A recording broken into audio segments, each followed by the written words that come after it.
Bonjour et merci de nous suivre sur Objectif Gare. Nous sommes aujourd'hui au Vigan avec le président de la communauté de communes du pays viganais, Régis Bail. Bonjour. Bonjour Coralie. Alors vous êtes le nouveau président du pays viganais et vous avez été élu de justesse l'année dernière. Tout le monde ne vous connaît pas. Est-ce que vous pouvez vous présenter? Écoutez, ça fait 20 ans que je suis élu en réalité, puisque j'ai été maire d'Arigas, petite commune à côté du Vigan, à 25 ans, en 2001. Et donc j'ai siégé depuis au sein du conseil communautaire du pays viganais. Comment on a envie de devenir maire à 25 ans? Oh, je viens d'une famille où la question politique était débattue à table. Mon papa avait été conseiller municipal pendant 18 ans. J'ai vu passer beaucoup d'élus autour de la table familiale, des conseillers généraux en particulier. Donc j'ai grandi un peu là-dedans, voilà, un petit peu.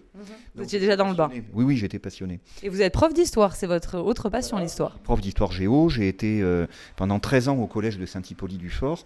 Et là, je suis depuis 2 ans au lycée du Vigan. Alors vous êtes élu dans un territoire, le territoire Cévenol, qui a été beaucoup marqué par les divisions politiques. On peut parler de Roland Canaillé, le maire de Molière, et d'Éric Doucier, l'ancien maire du Vigan. Mais vous, à contrario, vous vous entendez très bien, apparemment, paraît-il, avec la nouvelle maire du Vigan, Sylvie Arnal. C'est quoi le secret ? Écoutez, c'est vrai qu'on forme un véritable tandem, un duo, je ne sais pas comment on pourrait dire. Le secret, je pense que tous les deux, on n'est pas des gens qui mettons forcément notre ego en avant. On a plutôt la volonté de privilégier ce territoire. Et puis, tout simplement, de manière rationnelle, quand on est sur des petits territoires ruraux comme les nôtres, on a vachement intérêt à mutualiser entre l'intercommunalité et les communes en général, et le bourg-centre en particulier. Ça permet de faire des économies. Et dans la situation où est le pays viganais, les économies, on en a besoin. J'allais vous en parler, vous avez une dette qui est assez colossale, de 7 millions d'euros. Comment on en est arrivé là ? Écoutez, en faisant certainement trop d'emprunts, je pense aussi en ayant depuis longtemps un fonctionnement trop important. Trop de personnel, certainement, comme dans beaucoup de collectivités. Je pense qu'il n'y a pas de particularité au Vigan. Les baisses des dotations de l'État. Et puis, quand même, je pense qu'il y a eu, au début des années 2000, en pays viganais, un vrai traumatisme de la part des élus locaux lié à la crise du textile, dont tout le monde a entendu parler. Et il y a eu une volonté très forte de faire. Et de faire en particulier pour développer l'économie, pour développer le tourisme, pour sauver l'agriculture et l'élevage. Et donc il y a eu beaucoup d'investissements au début des années 2000 pour essayer de pallier finalement à la fois au désengagement de l'État, qui était une réalité, et à l'effondrement de ce qui avait été l'économie de ce territoire pendant des siècles. Mais pour autant, 7 millions d'euros, un ratio de désendettement, on en parlait tout à l'heure hors caméra, de 28 ans quand les règles de l'État imposent 15 ans. Est-ce que là, malheureusement, on ne sacrifie pas quelque part l'avenir du territoire et des gens qui habitent ? Oui, je suis tout à fait d'accord avec vous, et d'ailleurs ça a été le fondement de notre candidature en 2020. Sylvie Arnal, moi-même, et puis la majorité de maires des communes qui nous ont soutenus, qui ont voté pour nous, c'est qu'on a considéré qu'il fallait rompre avec, se placer en rupture avec la gestion précédente et redresser nos finances. Et c'est aujourd'hui vraiment notre priorité, on ne peut pas continuer comme ça. Non seulement dans le mur, mais on l'a dépassé. Vous avez une part de responsabilité, puisque vous étiez vice-président de M. Canaillé en 2014 à 2020. Est-ce que vous êtes aussi responsable de cette situation ? Écoutez, d'abord j'ai été vice-président de 2008 à 2014. Donc c'est vrai que 2014-2020, je n'y étais plus. Je prends ma part de responsabilité, comme tous les élus qui ont siégé au sein du conseil communautaire depuis 20 ans, puisque le problème, à mon avis, ça dure depuis 20 ans.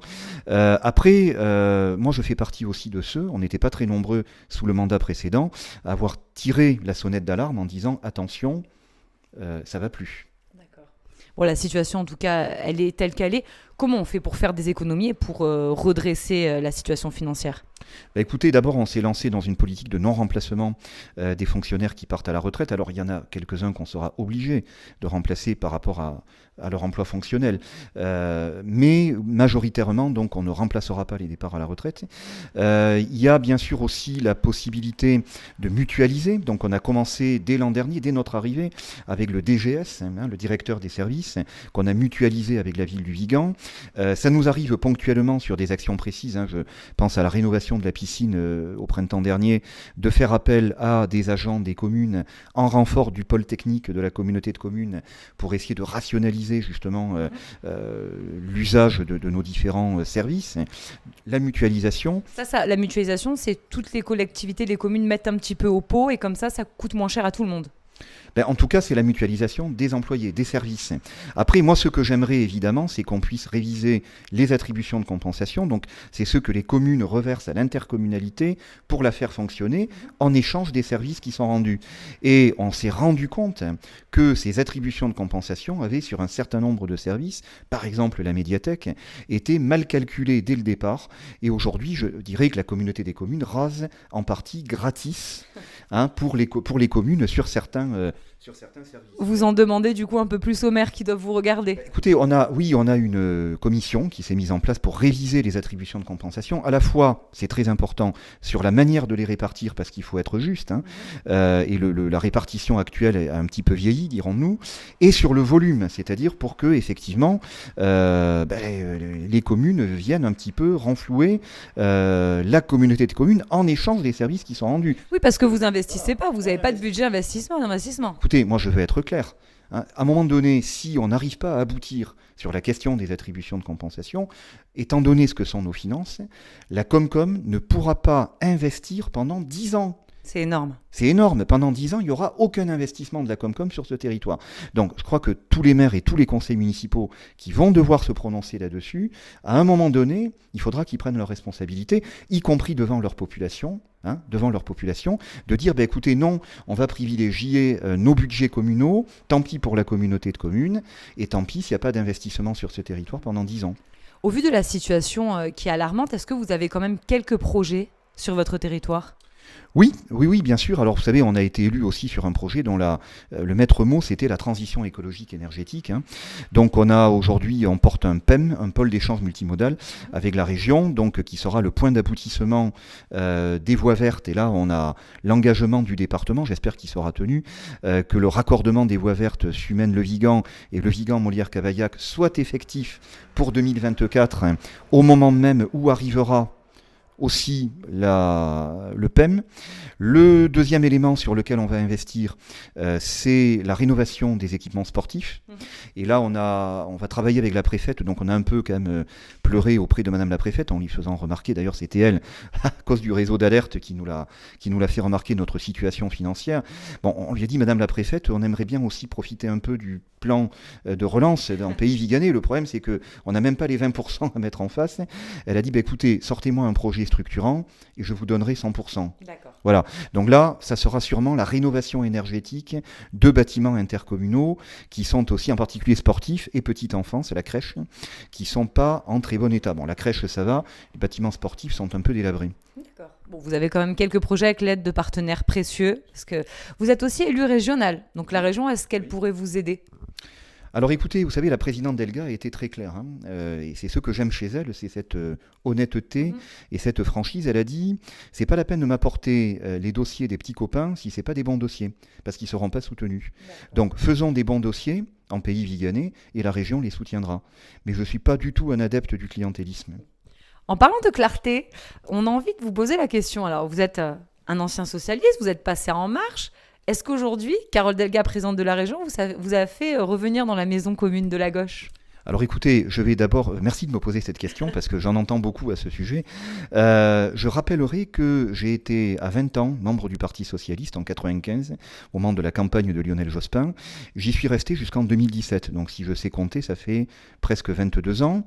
J'ai eu 22 ans de Parti Socialiste, c'est ma famille politique.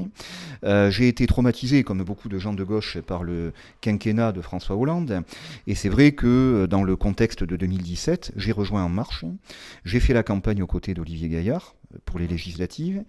J'ai même essayé de créer un groupe local d'En Marche, mais le temps que En Marche le valide, j'avais déjà compris que En Marche, c'était pas et de gauche et de droite, c'était et de droite et de droite. Vous voyez, entre l'abrogation de l'impôt sur la fortune, l'affaire Benalla. Vous n'étiez pas en phase. J'étais pas en phase, je m'en suis rendu compte, je dirais, assez rapidement dans les premiers mois.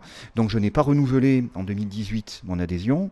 Et c'est vrai que vous avez raison, Carole Delga, les valeurs qu'elle porte, son intégrité morale, et le fait aussi qu'on a un peu la même histoire, elle vient des classes populaires, hein, un peu comme moi, et elle parle aux classes populaires, elle a cette volonté de lutter contre l'injustice sociale. Pour moi, ça reste la priorité de la gauche. Hein. La gauche, c'est quand même les classes populaires. Défendre les intérêts des plus fragiles en priorité, donc ça m'a séduit, et je me suis dit, ça c'est une nouvelle interprétation du socialisme qui me réconcilie avec le Parti socialiste. Donc je suis de nouveau socialiste, oui, et je l'assume parfaitement. Carole Delga est donc très convaincante. Et enfin, un dernier mot sur les élections législatives. Qui allez-vous soutenir? Alors, il y a plusieurs candidats. Il y a l'élu du canton du Vigan, Martin Delort. Il y a aussi Sylvain André, le maire de Sandras. Et puis, il y a un socialiste qui est plus au sud de votre 5e circonscription. C'est Antonia Larcon. Vous, votre cœur balance pour qui? Écoutez, je pense que tout cela est un peu prématuré. La campagne pour les élections présidentielles n'a même pas commencé. Il y a des tractations quand même, ils discutent. Hein. Non, écoutez, vous en savez certainement plus que moi sur le sujet. Je suis pas sûre. Non, je crois qu'il y a, moi si vous voulez, il y a 2 points qui sont essentiels. D'abord, il y a la légitimité des candidatures. Martin Delort, c'est un ami. C'est l'élu de notre canton, c'est quelqu'un qui fait le taf, c'est quelqu'un qui porte une éthique de la politique dans laquelle moi je me reconnais. C'est un homme intelligent et brillant aussi. Donc c'est vrai que Martin a sa légitimité complètement. Je pense que Sylvain André là aussi, pour d'autres raisons, parce qu'il incarne un certain renouveau, parce qu'il incarne aussi toute la tradition communiste, ouvrière, hein, du bassin minier alésien, etc. Voilà, donc je pense qu'il y a des candidats qui ont de la légitimité, incontestablement. Mais le deuxième point, et c'est celui sur lequel j'insisterai le plus en ce qui concerne ce que sera ou pas mon engagement, pour moi, il n'y aura pas de salut en dehors de l'union de la gauche. On a gagné les départementales et les régionales parce qu'on a été unis comme peut-être jamais dans ce département et dans les Cévennes, parce qu'on a fait les campagnes ensemble avec les communistes, avec une partie des écologistes, on a réussi à se rassembler. Et je dirais qu'en bon héritier de Mitterrand, je pense que la gauche ne peut revenir au pouvoir que quand elle est unie. Donc il faudra qu'il y ait un rassemblement. Il faudra qu'à un moment donné, il y ait un rassemblement. Je pense qu'il va se faire, je pense qu'il se fera. Et c'est comme ça qu'on gagnera, parce que s'il n'y a pas de rassemblement, si on est dans des aventures personnelles, même dans la 5e circonscription, on perdra. Merci beaucoup, Monsieur Bail. On restera attentif à votre territoire et au redressement des finances. À très bientôt. Merci Coralie.